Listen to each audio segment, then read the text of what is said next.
Super's still there pressuring for TSM, but it is 30 seconds till Mike Young is up. He's the closest one ready to respawn. This is one of those moments where I wish I had timed back in the day. How long does it take to get to the base, drop these turrets? Because TSM, they may respawn just in time. Clutch Gaming gonna take the marathon versus TSM. Hello and welcome to my shotcalling series. In this video I'll be going over how to decide between objectives based on timings and situation. These include time to walk, time to kill objectives, and the variables which influence these. Firstly, I will go over the large amount of variables which affect shot calling and in-depth information about game timings. To hear only about time required to complete actions in League, skip to the time shown on the screen. There are many variables which affect timing in League of Legends, and these affect which actions can be taken. The main ones are champions available, champion level, in-game time, and dragons and barons. Firstly, champions available. These can be categorized into three groups. A-level champions with high AD, high attack speed, or special objective takedown abilities or items. For example, Jinx, Ziggs, and Jax. B-level champions have reasonable AD or AP but low attack speed and no special abilities to kill towers faster. For example, Fiora, Gangplank, and Pantheon. And C-level champions, champions with low objective taking capabilities, for example, Karthus, Ornn, or Amumu. A-level champs are the ideal ones for killing objectives, killing towers, and gaining the most out of time available to you. Some are good at one of these things and bad at the others. For example, Nunu is one of the best Baron taking champions as well as the safest, due to his Q, but Ziggs is a pretty bad Baron taker due to having mana costs and cooldowns. However, he is one of the best turret takers due to his W satchel charge, killing towers instantly, under a certain health depending on the level of the ability. Thus, team comp and champions left alive to take objectives can greatly affect timings.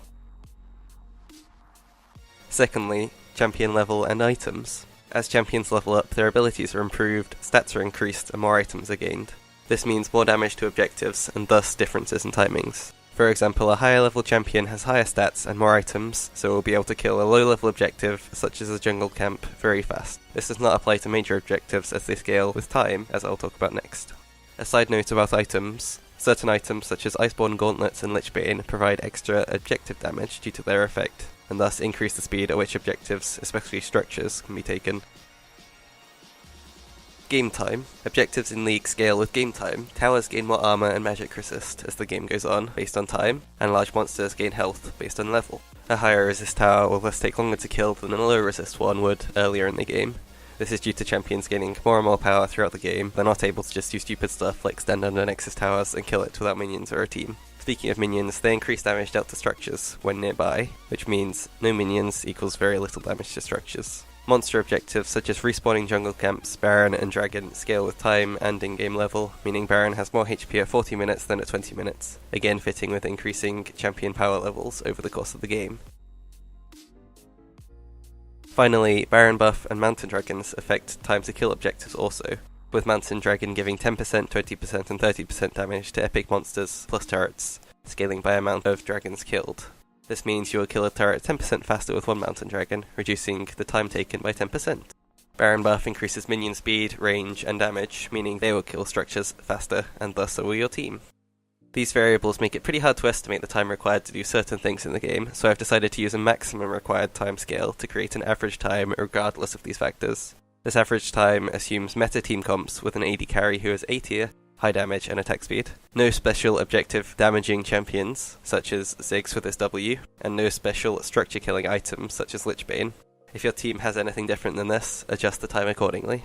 Respawn timers will be the scale against which all of these should be judged against, as it is a clear indication of how much time you have available to make a certain call. These scale up to a maximum of 60 seconds at 53 minutes. Here are some general movement timings based on all champions' movement speeds, averaged, plus tier 2 boots, to a total of 380 movement speed. Exiting base, 15 seconds. Base to ally outer tower, 20 seconds. Base to dragon, 30 seconds. Base to Baron, 27 seconds. Base to enemy base, 37 seconds. Nexus to Nexus, for those really late game scenarios, 45 seconds. None of these count home guards, but if you do have these, reduce all the times by 5 seconds roughly.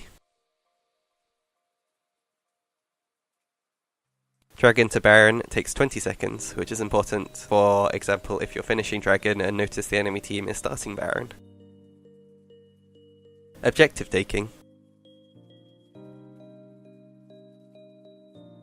The Nexus takes 25 seconds for an AD carry to kill by themselves, 18 seconds with 2 champions, such as an A and a B champion, and 7 seconds with all 5 champions. Dragon, 20 seconds for an A champ to solo, and 10 seconds for A plus B plus C, which would be, for example, an AD carry, a support, and the jungler working together. Soloing Rift Herald as a jungler, using the eyes, will take around 30 seconds.